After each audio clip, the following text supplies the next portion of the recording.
Hi guys, कसे आहात सगळे? तर तुम्ही माझा आधीचा ब्लॉग पाहिला असेल तर तो पार्ट 1 होता and this is part 2 of this blog. आम्ही गणपतीचं दर्शन घेऊन तासगावमधनं निघालो. काहीच प्लॅन न करता आम्ही आरोड्याच्या टेम्पलला जायचं ठरवलं. घरातून निघताना तर काही प्लॅन केला नव्हता. सो आम्ही तिथं जाईपर्यंत दुपार झाली होती आणि तिथला परिसर खूप शांत आणि सुंदर होता. सो ते पाहून आम्हाला खूप छान वाटलं.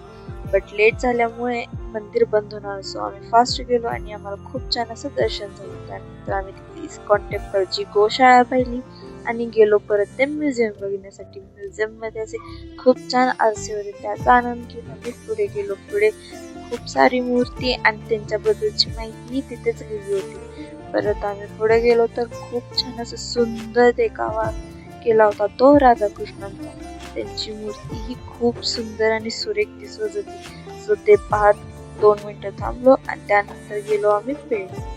पण तिथलं मॅनेजमेंट खूप बिघडलं आहे. आधी जेव्हा मी आले होते तेव्हा खूप सुंदर पार्क होता. मग आम्ही घरी जायचं ठरवलं. असा होता माझा आजचा दिवस. तर ब्लॉग कसा वाटला मला कमेंट्स करून नक्की सांगा आणि माझे ब्लॉग पाहण्यासाठी मला फॉलो करून घ्या. आणि आता भेटून नेक्स्ट ब्लॉग मध्ये. बाय.